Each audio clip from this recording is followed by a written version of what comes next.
comigo através do vento. Deus fala comigo através do meu pensamento. Deus fala, Deus fala. Conheço sua voz de amigo. Deus fala, Deus fala. Eu sei que Deus fala comigo. Deus fala comigo quando sozinho me encontro. Deus fala comigo nos lindos hinos que eu canto. Deus fala, Deus fala. Conheço sua voz de amigo. Deus fala, Deus fala. Eu sei que Deus fala comigo.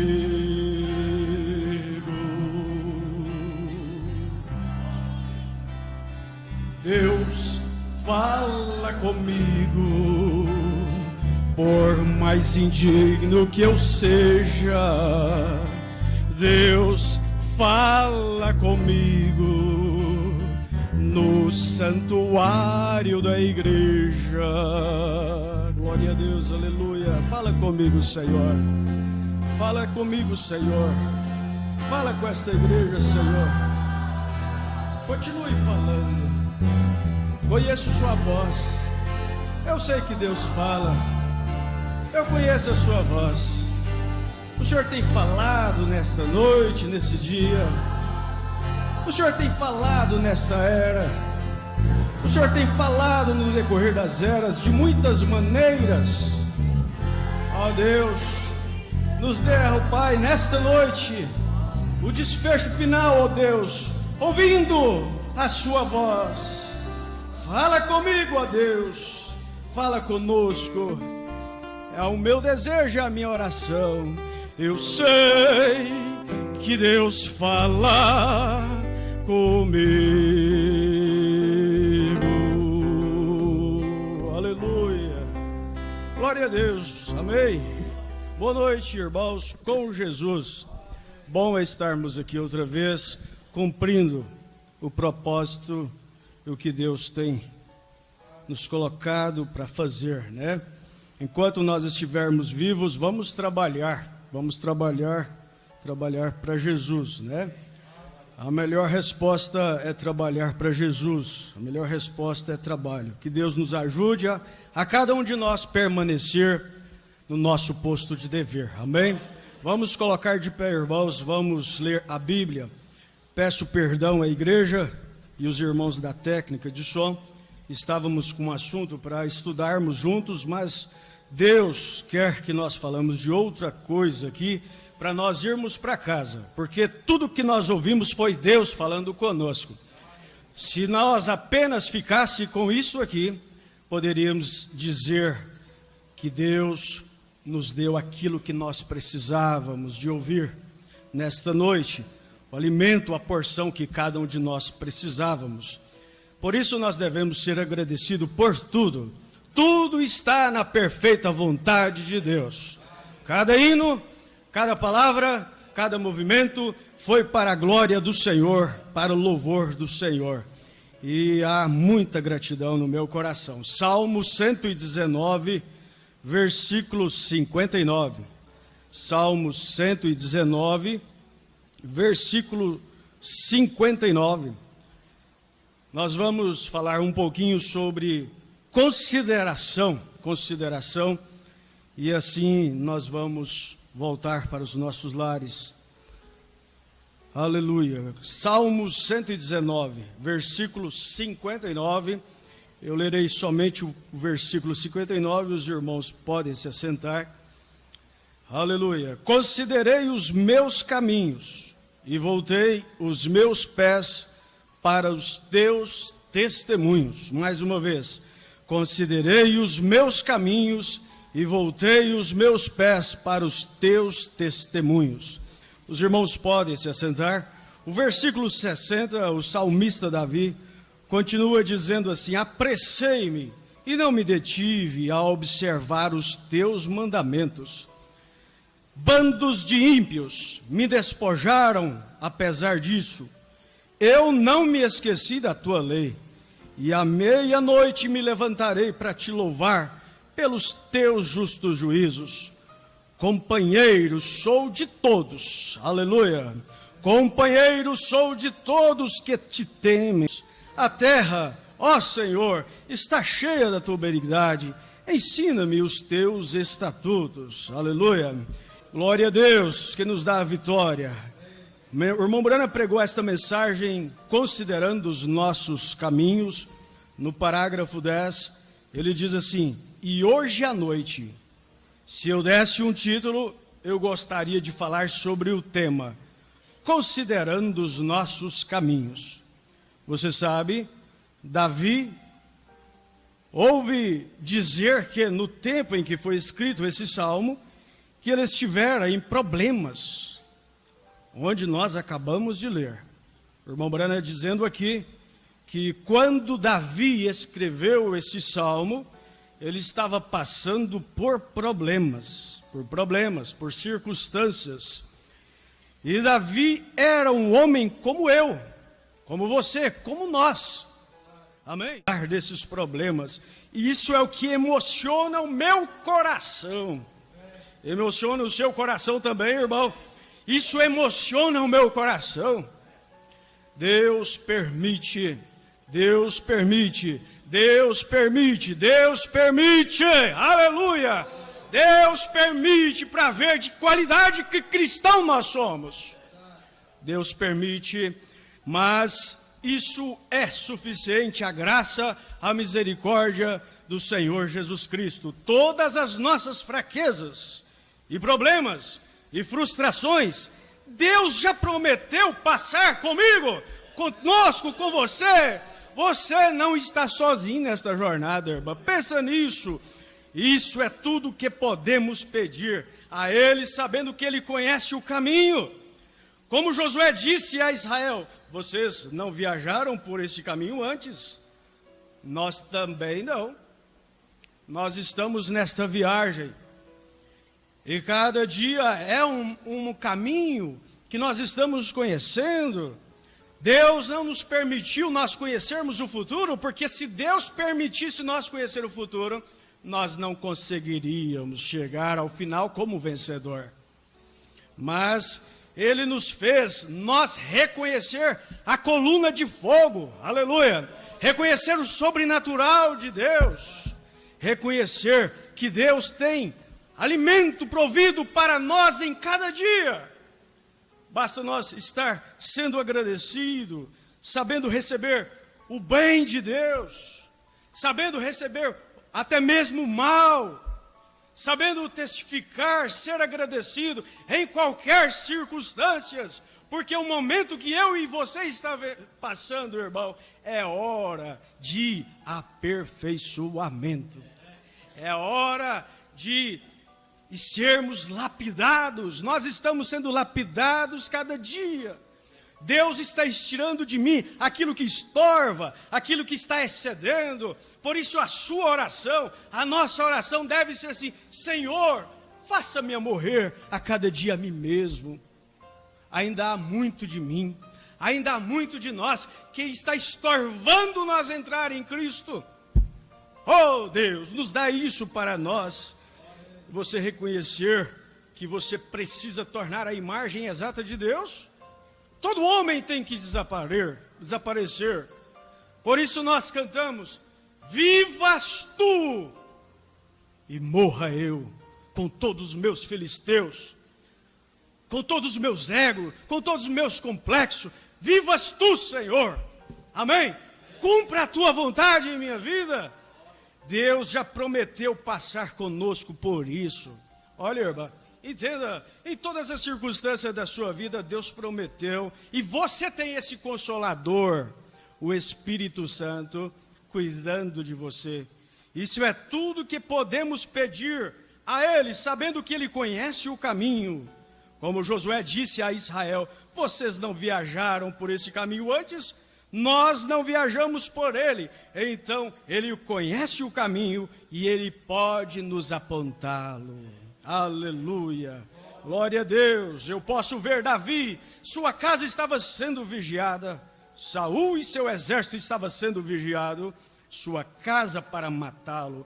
Eu posso ver Davi nervosadamente esfregando as mãos e caminhando para lá e para cá, de um lado para o outro, e o seu quarto olhando pela janela e observando cada pequeno movimento nos arbustos, pois ele não sabia em que momento uma flecha poderia assoviar pelo ar em direção ao seu próprio peito. E foi então que eles vieram estas palavras: oh Deus, fala comigo, Senhor. Fala comigo, Senhor.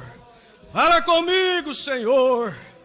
Esperando uma flechada no peito, esperando ser atacado, mas fala comigo, Senhor. Considerei os meus caminhos. Considere a sua chamada, irmão. Considere a sua eleição. Oh Deus, não deixa nós trocar isso por nada, não. E eu voltei os meus pés para os teus testemunhos. Geralmente, quando o homem se encontra em problemas, é quando ele vai passar por um vale. Quando ele se encontra em problemas, é quando ele vai passar. E ele passa a pensar em Deus. Aleluia. Oh Deus, mas o irmão Branham diz assim: é uma pena termos que esperar entrar em problemas antes de passarmos nele. Mas eu tenho ouvido de muitas pessoas, várias delas que afirmam que não eram crentes, que não acreditavam que havia um Deus. Mas eu tenho notado que essas mesmas pessoas, é só elas se machucarem ou entrarem em problemas que elas correm para a igreja, que elas buscam o socorro, elas pedem oração, elas pensam em suas vidas espiritual. Mas eu tenho notado que essas mesmas pessoas, é só elas se machucarem ou encontrarem problemas, é que ela lembra de considerar mais os caminhos de Deus. Mas Deus te trouxe, irmãos, nesta era. Deus nos trouxe nesta era, a era do vencedor.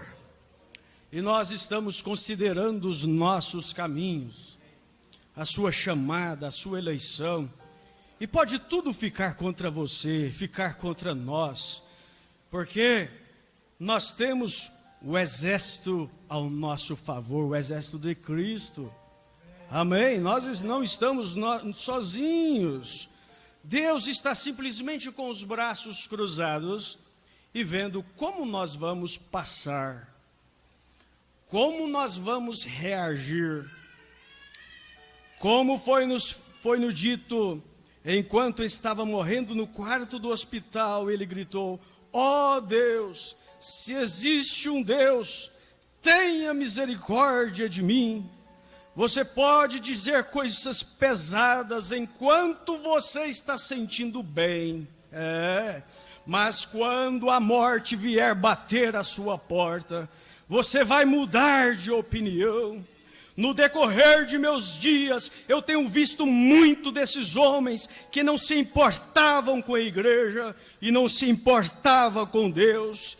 e nada que fosse certo, mas deixe-os entrar em problemas, o médico dizer que é um câncer, devorando você aos poucos, eles vão procurar alguém para orar por ele rapidamente. Deus tem uma maneira para fazer você reconhecê-lo. Aleluia! Poucos meses atrás eu estava conversando com um honrado juiz de nossa cidade, que é meu amigo íntimo, e que vai regularmente ao tabernáculo quando eu estou lá. É o juiz em Jeffersonville, Indiana, e eu estava falando com ele sobre um garoto, o qual estava lá por ter roubado um carro.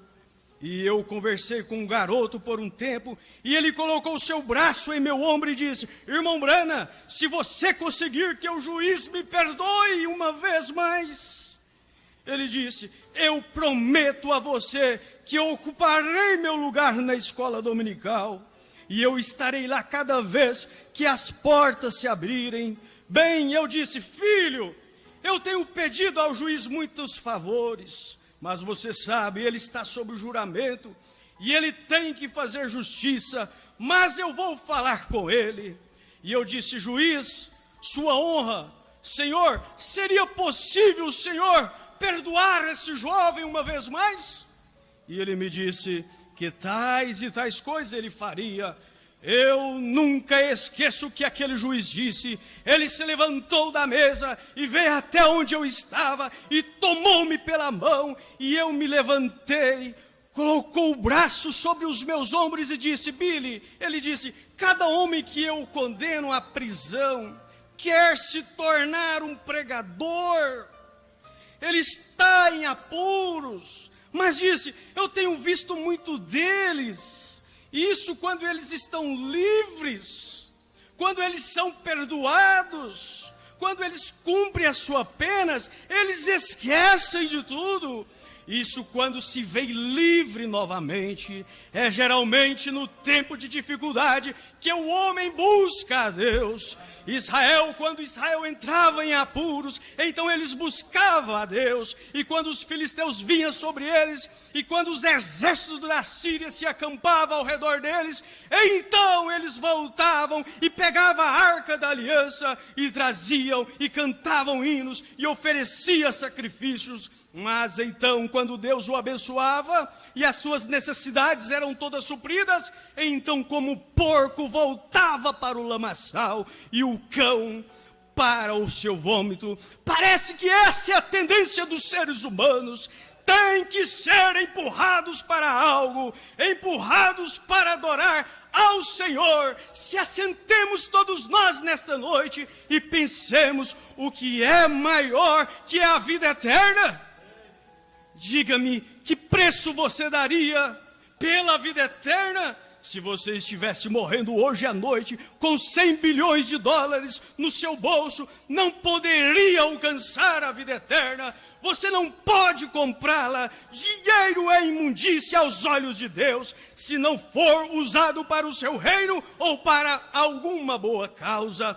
O que você acha que aconteceria hoje à noite? Há lugares no mundo onde eu tenho pregado que são tão primitivos que eles procuram na praia por cascas de mexilhões, pequenos caracóis dentro deles, e é isso que usa como dinheiro. E então eu preguei em lugares onde eles tiraram os dentes dos animais e trazem para trocar. Isso é uma moeda. O que vocês acham nesta noite? Que Street pensaria se esses homens viessem nos seus mercados e colocassem cascas de mexilhões e dentes fedorentos de animais e quisessem trocá-los por nossos títulos de ouro? Bem, eles diriam, peguem essas coisas fedorentas e saiam daqui. É isso que o nosso dinheiro é. Tão bom. É isso que o nosso dinheiro é, a nossa grandeza são diante de Deus, não podemos comprá-lo. Deus é tão bom, que Ele nos dá isso sem dinheiro e sem preço, e nós muitas vezes recusamos ou trocamos por coisas efêmeras. Eu estava conversando com a minha esposa há poucos dias atrás, e depois de ter comemorado o meu aniversário de 50 anos, eu disse a ela: querido, eu estou ficando velho, e esta Bíblia, eu tenho que colocá-la de volta nas mãos de meu garoto algum dia. E eu estava lhe falando de quando éramos jovens, e eu disse, aqui estamos casados todos esses anos, e parece que foi ontem. E eu disse, a vida passou tão rápido. Mas, querida, ouça isso.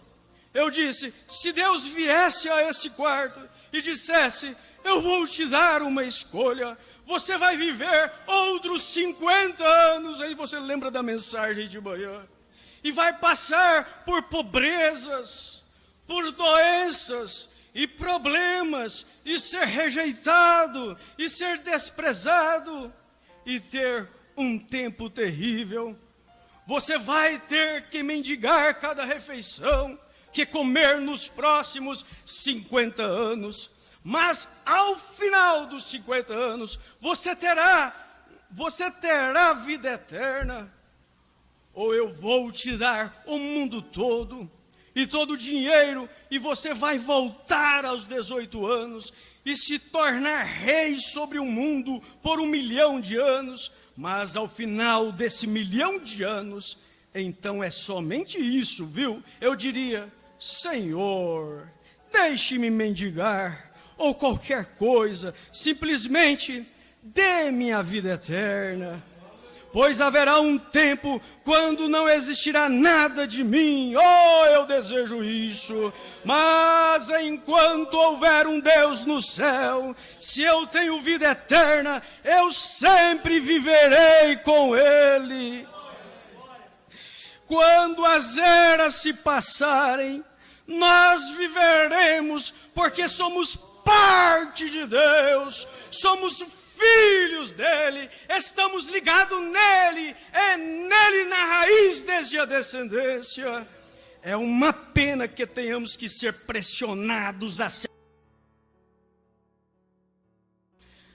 Que o inimigo, nós temos sim, nós temos um inimigo. É bom voltar-se ao Senhor antes que esses problemas surjam. Agora, na maioria das vezes, são problemas que fazem as pessoas virem ao Senhor, mas devemos viver antes que Ele nos ataque. Aleluia! Agora, por exemplo, como nos dias de qualquer cristão que desejarmos colocar diante de nós.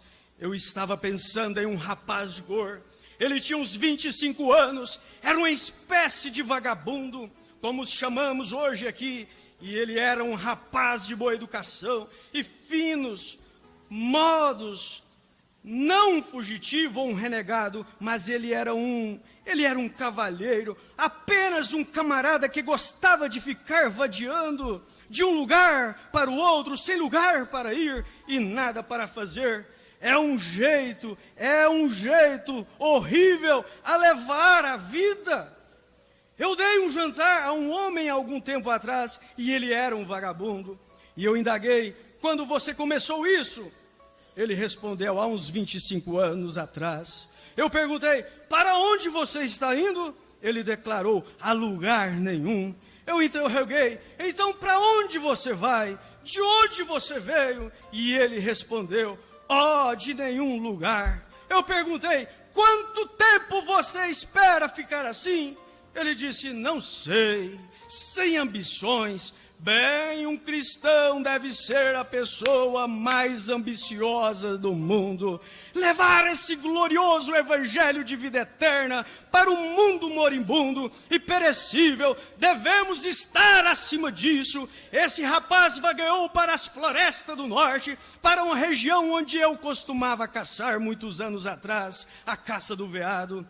E quando ele queria um emprego, ele não tinha dinheiro, e o chefe da floresta o contratou para juntar a velha cozinheira de cor. E uma noite depois que o jantar tinha terminado e os pratos foram levados, eles dormiram em um pequeno quarto ali atrás, apenas uma lona separando os dois. E de repente o jovem companheiro disse: eu estava acordado e eu ouvi dois homens parados à janela no meu quarto. E era um som mais fúnebre que eu já ouvi. E ele disse, ao findar o labor desta vida, e ele disse: eu tirei o cobertor do rosto e saltei rapidamente e disse: o quarto estava constantemente clareando sobre a luz dos relâmpagos. E continuou, e eu ouvi aqueles homens dizerem: bem, Jim, é melhor voltarmos ao acampamento, porque podemos não estar aqui nos próximos 10 minutos.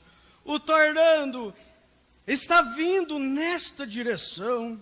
Disse que pulou e olhou pela janela a tempo de ver aquele grande círculo de nuvens no formato de uma serpente, rasgando as montanhas, rasgando as árvores e torcendo no ar. E quando ele viu os troncos de árvores inteiras voando a centenas de metros, vindo em direção à cabana, e ele contou que ouviu algo batendo na lona, e a velha cozinheira do outro lado da lona disse: filho, venha cá para este lado, eu tenho uma lanterna acesa. Disse, ele foi para o outro lado, e a velha cozinheira tinha uma lanterna acesa, e contou que ela lhe perguntou: você conhece o Senhor Jesus como seu Salvador, companheiro?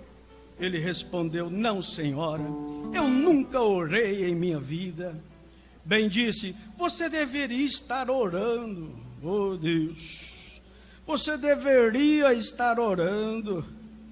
Aleluia, você deveria estar orando. Você conhece o Senhor Jesus como seu Salvador? Você conhece o inimigo das nossas almas? Você tem orado? Você tem realmente passado uma experiência genuína do que é servir a Deus? Do que é ser jogado de um lado para o outro? Não, senhora, eu nunca orei em minha vida. Bem, disse, você deveria estar orando agora, pois podemos ser varridos da terra nos próximos minutos. Essa é a condição que nós estamos passando. Essa é a condição que este mundo está passando. Esta é a condição que cada um de nós estamos passando. Essa é a condição em que um minuto, em um momento, tudo pode acontecer. Não espere as tempestades, não espere as perseguições. Comece a orar, esteja orando, esteja em combate em oração, esteja lutando. Você não vai passar esse Jordão sozinho, não.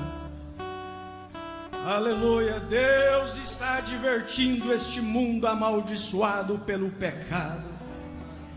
E há somente um lugar onde você possa estar livre desse choque que Ele fará em grande escala. Aonde você alcançará segurança, aonde você encontrará refúgio. Mas aquele moço disse: eu não consigo orar. Talvez você está nessa condição também. Eu não consigo orar. Ele disse: cada vez que começava a orar. Você quer começar a orar nesta hora?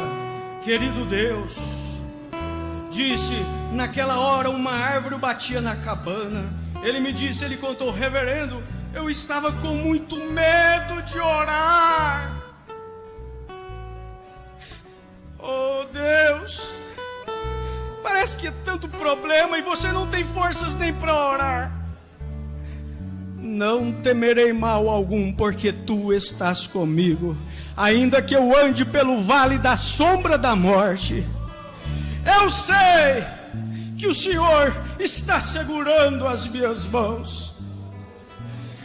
Apenas continue orando, continue no seu posto de dever.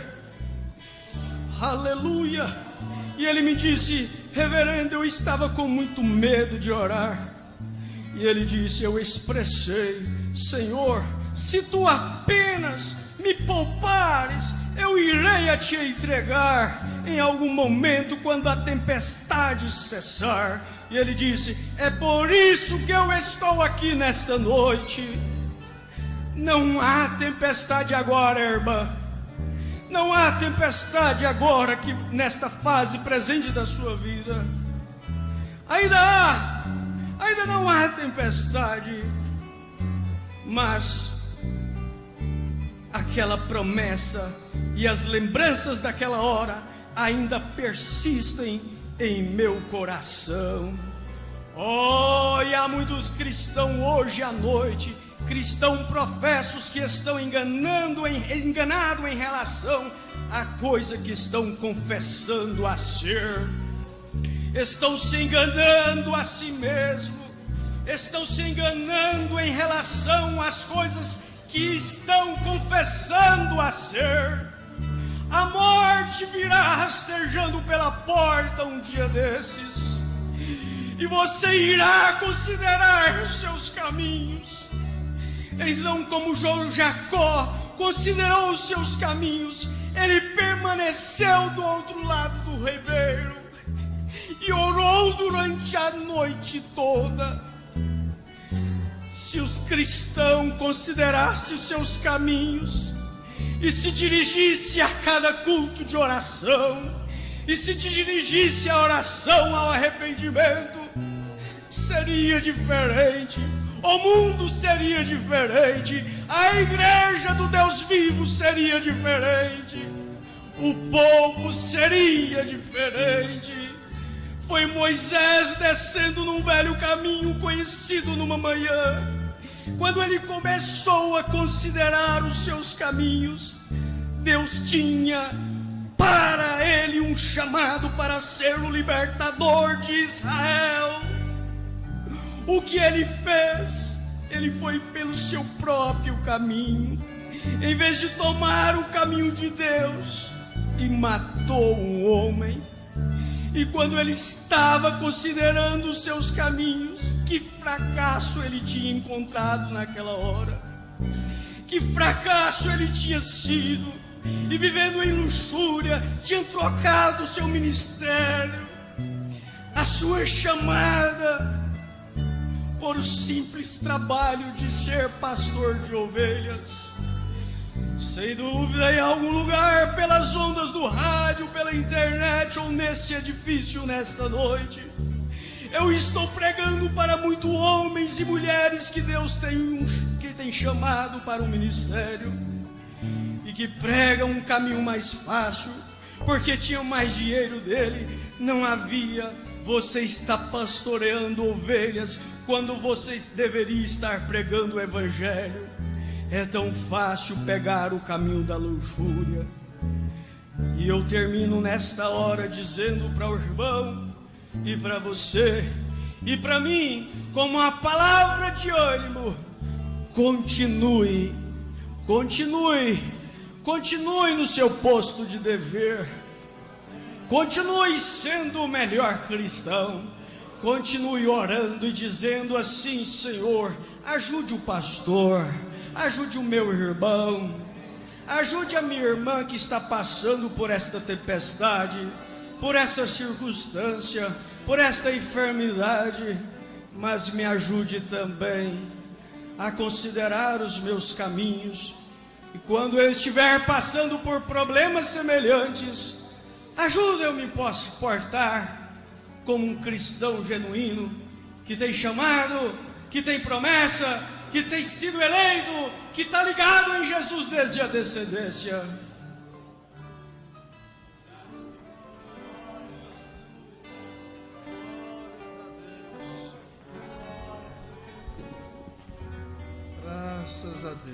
Graças a Deus que nos dá a vitória por nosso Senhor Jesus Cristo.